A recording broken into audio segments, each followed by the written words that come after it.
यहाँलाई संसदीय सुनवाई समिति को कार्यविधि 2080 को दफा 19 अनुसार प्रस्तावित पद का संबंध में आफ्नो योग्यता, अनुभव, अभिरुचि तथा उक्त पद को जिम्मेवारी निर्वाह गर्ने संदर्भ में आफ्नो अवधारणा र कार्ययोजना को विषय में 20 मिनट भित्र आफ्नो बनाई राख्न समय दिन्छु।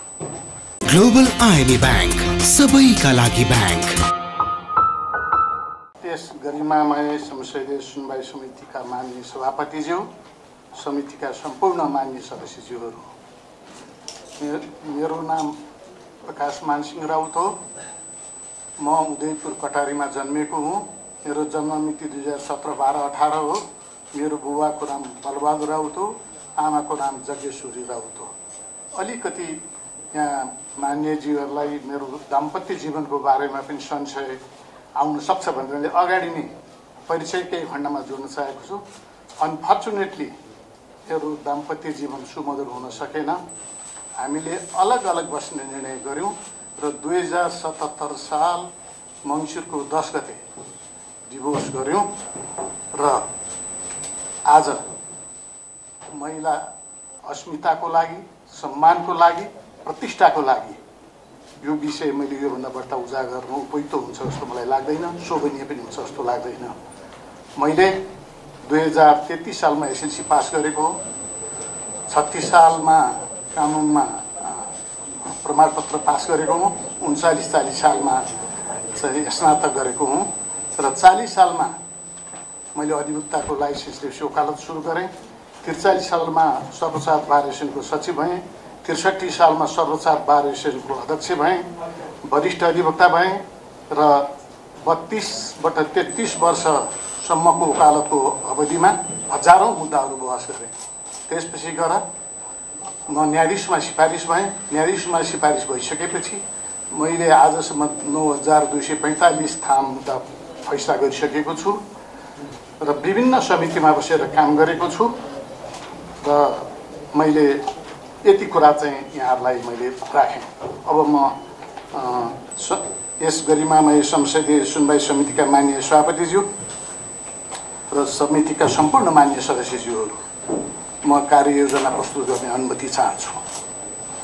सर्वप्रथम नेपालको संविधान बमोजिम प्रधान न्यायाधीशको पदमा मलाई नियुक्तिको लागि सिफारिस गरेकामा संवैधानिक परिषदप्रति हार्दिक आभार व्यक्त गर्दछु।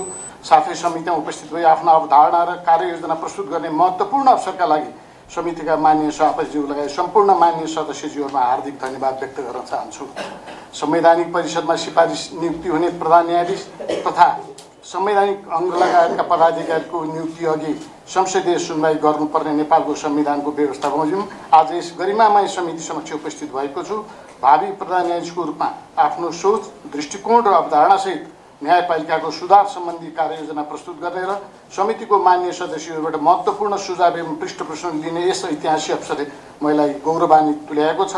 यसलाई मैले जनप्रतिनिधिमूलक संघीय संसदको गरिमामय समिति मार्फत न्यायपालिका प्रतिको अपेक्षाहरूको बारेमा सुसूचित हुने र न्यायपालिकाको सुधार सम्बन्धी मेरो भावी योजना आम नागरिकको तहसम्म सम्प्रेषित गर्ने अवसरको रूपमा समेत लिएको छु। सोही मान्यता र अवधारणाका साथ तयार गरेको न्यायपालिका सुधार सम्बन्धी प्रस्तुत कार्ययोजना इमानदारीपूर्वक कार्यान्वयन गर्न पूर्ण प्रतिबद्धता रहेको समेत यस गरिमामय समिति समक्ष स्पष्ट गर्दै मेरो अवधारणा कार्ययोजना प्रस्तुत गर्न चाहन्छु। राज्यका प्रमुख 3 अङ्गहरूमध्ये न्यायपालिका एउटा महत्त्वपूर्ण अङ्ग हो। नेपालको संविधानले स्वतन्त्र, निष्पक्ष, सक्षम न्यायपालिका एवं कानुनी राज्यको अवधारणा लगायत लोकतान्त्रिक मूल्य र मान्यतालाई संविधानको आधारभूत संरचनाको रूपमा स्थापित गरेको छ। संविधानवाद, समानता र न्याय संविधानको मूल आत्माको रूपमा रहेको छ। त्यसैगरी संविधानले न्याय सम्बन्धी अधिकार, संविधान, कानुन र न्यायका मान्य सिद्धान्त बमोजिम अदालत तथा न्यायिक निकायबाट प्रयोग हुने व्यवस्था गरेको छ। न्याय प्रशासनलाई छिटो, छरितो, सर्वसुलभ, मितव्ययी, निष्पक्ष, प्रभावकारी र जनउत्तरदायी बनाउने नीति संविधानले अख्तियार गरेको छ। संविधान र कानुनको सर्वोच्चता र सर्वोपरितालाई आत्मसात गर्दै नागरिकको हक अधिकारको प्रचलन गराउने एवं कानुनको शासनको प्रत्याभूतिको लागि न्यायपालिका संवेदनशीलताका साथ क्रियाशील रहनु जरुरी छ। न्यायपालिकाको सर्वस्वीकृत मापदण्डको रूपमा रहेको स्वतन्त्र, निष्पक्ष र सक्षम न्यायपालिकाको मूल्य मान्यतालाई अक्षुण्ण राख्दै छिटो, छरितो, गुणस्तरीय तथा प्रभावकारी न्याय सम्पादनको माध्यमबाट सबैलाई न्यायको सुनिश्चित गर्नु न्यायपालिकाको प्रमुख दायित्व हो। सुशासन, जवाबदेहिता, उत्तरदायित्व तथा ठोस एवं नतिजामूलक कार्य सम्पादन मार्फत न्यायपालिका प्रतिको आम नागरिकको अपेक्षाहरू सम्बोधन गर्दै न्यायपालिका एवं समग्र न्याय प्रणालीप्रति भरोसा योग्य वातावरण निर्माण गर्नु अहिलेको मुख्य आवश्यकता हो। न्याय र कानुनको क्षेत्रमा विकसित नवीन अवधारणा एवं विधिशास्त्रीय मान्यताले न्याय सम्पादनको कार्य थप गहन, जटिल र विशिष्ट बन्दै गएको छ। न्यायपालिका र न्याय प्रशासनको सुधारको क्षेत्रमा अन्तर्राष्ट्रिय एवं क्षेत्रीय स्तरमा विकसित अवलम्बित मापदण्ड र मानकहरूको अवलम्बन नेपालको न्यायपालिकाले पनि गर्नुपर्ने अवस्था छ। संयुक्त राष्ट्रसङ्घको दिगो विकास लक्ष्य SDG 16 ले न्यायमा पहुँच, अभिवृद्धि तथा न्यायिक निकायको प्रभावकारितालाई गर्नुपर्ने सुधारको विभिन्न पक्षहरू उल्लेख गर्दै सोको दायित्व समेत निर्धारण गरेको छ। टर्कीको इस्तानबुलमा सन् 2013 मा सम्पन्न प्रधान न्यायाधीशहरूको सम्मेलनले सुशासन र पारदर्शिताको लागि न्यायपालिकाले खेल्नुपर्ने भूमिकाको बारेमा इस्तानबुल घोषणापत्र जारी गरेको र सो कार्यान्वयनको सन्दर्भमा तत्पश्चात भएका विभिन्न सम्मेलन तथा बैठकहरूले त्यसलाई थप विस्तारित गर्दै ल्याएको अवस्था छ। सन् 2023 को नोभेम्बरमा भारतको नयाँ दिल्लीमा आयोजित प्रधान न्यायाधीशहरू गोलमेज सम्मेलनले new Delhi principle on the role of judiciary in enhancing equal access to justice for all in the global south जारी गरेको छ। त्यसै गरी कन्सोर्टियम फर कोर्ट एक्सिलेन्सले न्यायपालिकाको सुधारको विभिन्न क्षेत्र उपायहरूको पहिचान गरी मापनको सूचकको समेत विकास गरेको छ। सूचना प्रविधिको माध्यमबाट न्यायिक काम कारबाहीलाई व्यवस्थित, पारदर्शी एवं अनुमानयोग्य बनाई समग्र न्याय सम्पादनको प्रभावकारिता र न्यायमा सहज पहुँच अभिवृद्धि गर्ने प्रयासहरू संसारका सबै अदालतले गर्दै आएका छन्। विश्वव्यापीकरणको प्रभावहरूबाट नेपालको न्यायपालिकामा अछुतो रहने अवस्था छैन। कार्ययोजना निर्माण गर्दा उल्लेखित अवधारणा एवं राष्ट्रिय तथा अन्तर्राष्ट्रिय परिवेश समेतलाई पृष्ठभूमिमा राख्नुपर्ने हुन्छ। प्रस्तुत कार्ययोजना मूलतः नेपालको संविधान, न्याय प्रशासन सम्बन्धी प्रचलित कानुन, न्यायपालिकाको 5औं पञ्चवर्षीय रणनीतिक योजना र न्यायपालिका तथा न्याय प्रशासनको सुधारको सम्बन्धमा भएका विभिन्न अध्ययन प्रतिवेदनहरू, पूर्व प्रधान न्यायाधीशबाट प्रस्तुत भएको कार्ययोजना एवं अवलम्बित पद्धति र सुधारको कार्यक्रममा आधारित निर्माण गरिएको छ। न्यायपालिकाले विक्रम सन् 2061 सालदेखि प्रारम्भ गरेको योजनाबद्ध सुधारको प्रक्रियालाई निरन्तरता दिँदै 2021 साल साउन 1 गतेदेखि न्यायपालिकाको 5औं पञ्चवर्षीय योजना लागू भएको छ। योजना तर्जुमा निर्देशक समितिको संयोजक म आफै रही तर्जुमा रहेको योजना भर्खरै मात्र कार्यान्वयनमा आएको सन्दर्भमा उक्त योजनाको प्रभावकारी कार्यान्वयन मेरो प्रमुख दायित्व बन्दछ। त्यसैले न्यायपालिकाको मूल नीतिगत दस्तावेजमा रूपमा रहेको न्यायपालिकाको 5औं पञ्चवर्षीय रणनीतिक योजनासँग सामञ्जस्यता कायम हुने र विशेषतः मेरो कार्यविधि समेतलाई दृष्टिगत प्रस्तुत कार्ययोजना प्राथमिकताहरू निर्धारण गरेको छु।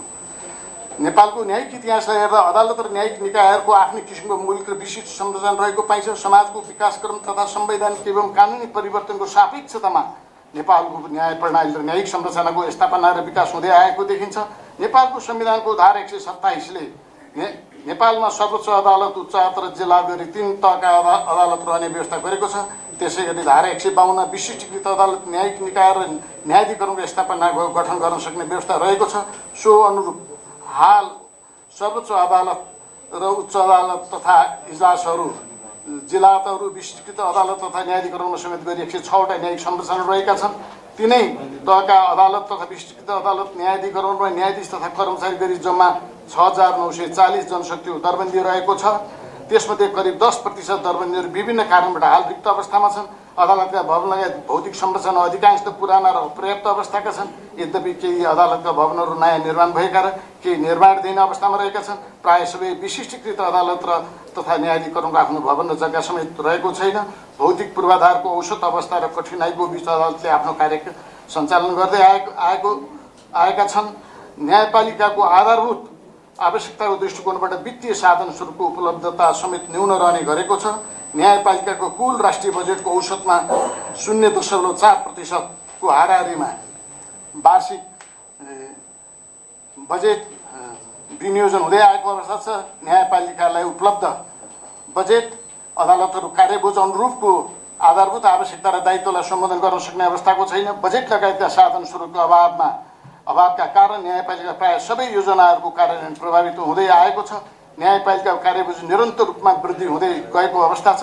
विक्रम सम्वत 2061 साल न्यायपालिका 61 सालमा न्यायपालिकामा रणनीतिक योजना लागू गर्दाको अवस्थामा अदालतमा जम्मा मुद्दाको वार्षिक लगभग 1,07,641 स्थान रहेकोमा 2081 आषाढमा सन्तामा आइपुग्दा सो सङ्ख्या 3,69,209 पुगेको देखिन्छ। त्यति बेला वार्षिक फर्चुट 53,812 स्थान रहेकोमा अहिले 2,08,084 स्थान रहेको छ। यस हिसाबले अदालतहरूको कार्यबोझ 3 गुणाले बढेको र फर्चुट समेत सोही अनुपातमा वृद्धि भएको देखिन्छ। माननीय सभापतिज्यू, हजुरहरूले मलाई उपलब्ध गराएको जो समय छ त्यो समयलाई मैले सम्मान गर्नुपर्ने भएको हुनाले यस पछाडिको 2टा प्याराग्राफ मैले वाचन गर्न चाहिनँ। यस पछाडिको 2टा प्याराग्राफ 5औं पेजमा म सेकेन्ड प्याराग्राफ गर्दैछु। न्यायिक प्रक्रियामा स्वच्छ सुनवाई र कानुनको उचित प्रक्रिया न्याय सम्पादनको अपरिहार्य एवं सुन्दरतम र विशिष्ट पक्ष हो। मुद्दाको कारबाहीमा पक्षहरूलाई सुनवाईको उचित अवसर दिनुपर्ने एवं कानुन र कार्यविधिको अनुसरण गर्नुपर्ने सन्दर्भमा केही ढिलाइ हुन जानु स्वाभाविकै हो। तथापि न्याय सम्पादन कार्यमा अनुचित विलम्ब हुनुहुँदैन र ढिलो गरी न्याय दिँदा न्याय पराजित हुन्छ भने न्यायको मूल मान्यताप्रति अदालत सदैव सन्देहशील रहने गरेको पनि म गरिमामय समिति समक्ष निवेदन गर्न चाहन्छु। त्यसै प्रमाणको सङ्कलन, परीक्षण लगायतका न्यायिक प्रक्रियामा अन्तर्गत सम्पादन गर्नुपर्ने विभिन्न काम कारबाहीहरूमा न्यायपालिकाको अन्य सरकारवाला निकायहरूसँग अन्तर्निर्भरता रहन्छ। राज्यको निकायहरू बीचको आपसी सम्बन्ध, सहयोग र सहकार्य बिना कुनै निकायको निरपेक्ष प्रभावकारीको परिकल्पना गर्न सकिँदैन। यो यथार्थता न्यायपालिकाको सन्दर्भमा पनि मननयोग्य हुन्छ भन्ने मलाई लाग्दछ। न्यायपालिकाको न्याय सम्पादनको कार्य मात्र होइन, फैसला कार्यान्वयनको महत्त्वपूर्ण जिम्मेवारी पनि सम्हाल्दै आएको छ। अन्य मुलुकको अभ्यास र अनुभवलाई हेर्ने भने अधिकांश मुलुकहरूमा फैसला कार्यान्वयनको जिम्मेवारी प्रहरी वा अन्य छुट्टै निकायले सुम्पिने गरेको पाइन्छ। फैसला कार्यान्वयनको जिम्मेवारी अदालतको नियमित र सीमित जनशक्तिबाट सम्पादन गर्दा थुप्रै समस्या र कठिनाइ रहने गरेका छन्। तथापि नेपाल प्रहरी लगायत सरकारवाला निकायहरूको सहयोगबाट अदालतले फैसला कार्यान्वयनको जिम्मेवारी सम्हाल्दै आएको अवस्था छ। दण्ड जरिवाना असुली कार्यलाई थप प्रभावी बनाउन उपयुक्त विकल्पहरू खोजी गर्नुपर्ने आवश्यकता म देख्दछु। न्यायपालिकाको न्याय सम्पादनको प्रभावकारिताको लागि विभिन्न पद्धतिगत सुधारको प्रयासहरू समेत गर्दै आएको छ र न्याय सम्पादनको काम कारबाही न्यायिक प्रक्रियालाई समय तालिकामा आधारित बनाई छिटो छरितो प्रभावकारी पारदर्शी र अनुमानयोग्य बनाउने उद्देश्यले जिल्ला र उच्च अदालतहरूमा 2077 सालदेखि फरक मुद्दा व्यवस्थापन पद्धति लागू गरिएको छ।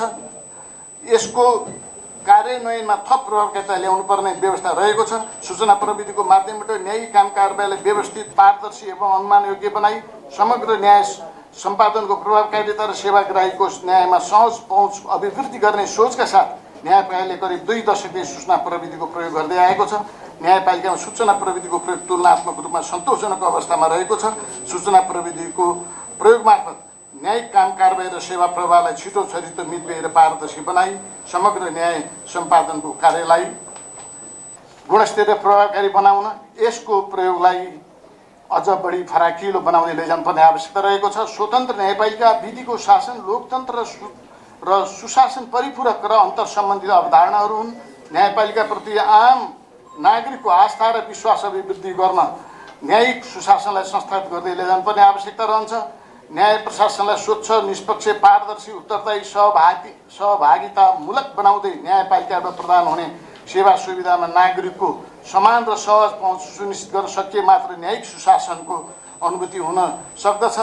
न्यायिक सुशासन, पारदर्शिता र जवाबदेहिताको प्रणालीगत विकास गर्नुपर्ने आवश्यकता समेत म देख्दछु। न्यायपालिकामा सुशासन प्रवर्धनको लागि विभिन्न अध्ययनहरू समेत भएका छन्। न्यायपालिकामा हुन सक्ने विकृति विसङ्गतिको बारेमा अध्ययन गरी सुझावसहितको प्रतिवेदन पेश गर्न तत्कालीन माननीय सदस्य श्री हरिकृष्ण कार्कीज्यूको संयोजकत्वमा म समेत सदस्य रहेको अध्ययन समिति गठन भई प्रतिवेदन प्रस्तुत गरेको अवस्था छ। उक्त प्रतिवेदनमा केही सुझावहरू तत्कालै कार्यान्वयन भएका, अन्य कतिपय सुझावहरू न्यायपालिका 5औं पञ्चवर्षीयमा रणनीतिक योजना समावेश कार्यान्वयन भएका छन्।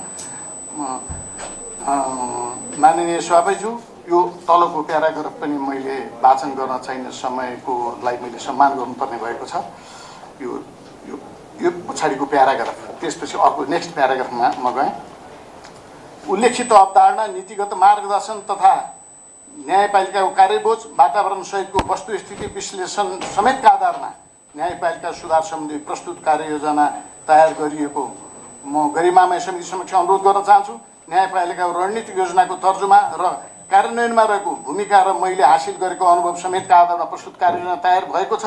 न्यायपालिका सुधार सम्बन्धी विगतका प्रयासहरूको आलोकमा सूचना प्रविधिको उच्चतम प्रयोग गर्दै न्यायिक सुशासनको माध्यमबाट न्यायपालिकाप्रतिको आस्था र विश्वास अभिवृद्धि गर्नु नै न्यायिक सुधारको केन्द्रबिन्दु हुनुपर्छ भन्ने मेरो दृष्टिकोण रहेको छ। यसका लागि आवश्यक नीतिगत र संरचनागत आधारहरू तयार गरी न्यायपालिकाको संस्थागत सुधारको भावी कार्यदिशाको निर्धारण गर्नु मेरो कार्ययोजनाको मूल ध्येय रहेको छ। प्रस्तुत कार्ययोजनामा समेटिएका सम्पूर्ण कार्यक्रमहरू अवश्य पनि नयाँ होइन। कतिपय कार्यक्रमले यसअघि नै सुरु गरिएका सोच राखिएका, कतिपय कार्यक्रमहरू मेरो सोच दृष्टिकोण र अनुभवको आधारमा न्यायपालिकाको विद्यमान समस्या, चुनौती र अपेक्षाहरूलाई सम्बोधन गर्ने प्रयासको रूपमा रहेका छन्। प्रस्तुत कार्ययोजनाको कार्यान्वयनमा मेरो भूमिका र जिम्मेवारी बढिरहने भए तापनि यसलाई मैले सहकार्य, समन्वय र सहकारितामा आधारित दस्तावेजको रूपमा कार्यान्वयनमा लैजाने सोच बनाएको छु। सामूहिक प्रयास र प्रतिबद्धताबाट मात्रै प्रस्तुत कार्ययोजनाको प्रभावकारी कार्यान्वयन हुन सक्दछ भन्ने कुरामा मेरो दृढ विश्वास रहेको छ। न्यायपालिकाको 5औं पञ्चवर्षीय रणनीतिक योजनामा आधारित प्रस्तुत कार्ययोजना मूल योजनाले परिलक्षित गरेको लक्ष्य, उद्देश्य र गन्तव्य हासिल गर्नेतर्फ परिपूरक हुने समेत मैले विश्वास लिएको छु।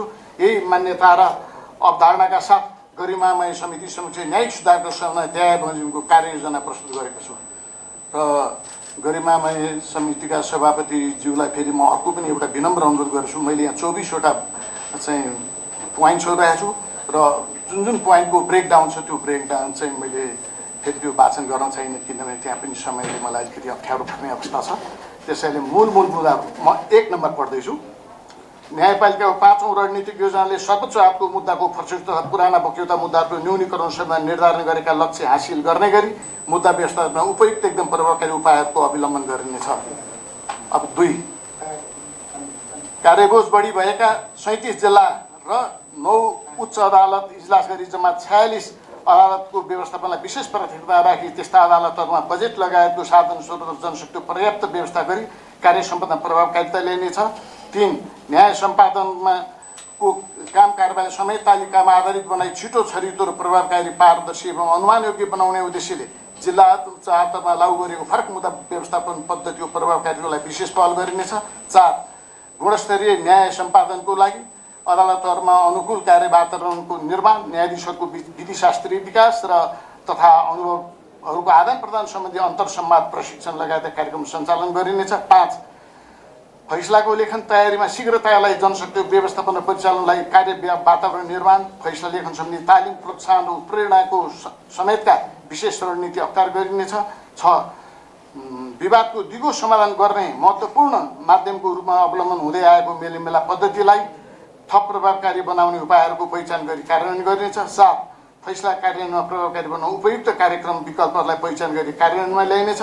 8, न्यायको पहुँचमा रहेका अवरोधहरूको पहिचान गरी न्यायमा सहज पहुँच अभिवृद्धि गर्न सो सम्बन्धी विशेष रणनीतिक र कार्यक्रमको निर्माण गरी कार्यान्वयन गरिनेछ। अदालतको कार्य वातावरणलाई सेवा गरी मैत्री बनाउन, सेवा प्रवाहलाई सहज बनाउन र जानकारी दिने र प्रणालीलाई प्रभावकारी बनाउन आवश्यक व्यवस्था गरिनेछ। 10, मुद्दाको कारबाही प्रक्रियामा सूचना प्रविधिको उपयोग मार्फत सेवा प्रवाहलाई सहज, प्रभावकारी, पहुँचयोग्य बनाउन आवश्यक रणनीति तथा कार्यक्रमहरूको निर्माण गरिनेछ। 11, वैतनिक कानुन व्यवसाय तथा स्वैच्छिक निःशुल्क कानुनी सेवा प्रोबोनोलाई थप प्रभावकारी बनाई लक्षित वर्गलाई गुणस्तरीय सेवा प्रदान गर्न आवश्यक कार्यक्रमको निर्माण र कार्यान्वयन गरिनेछ। 12, पीडित न्याय प्रणालीको प्रवर्धनको लागि उपयुक्त कार्यक्रमको निर्माण र कार्यान्वयन गरिनेछ। न्याय प्रणालीलाई लैङ्गिक मैत्री र सामाजिक समावेशी बनाउन उपयुक्त रणनीति र अख्तियार गरी प्रभावकारी गरिनेछ।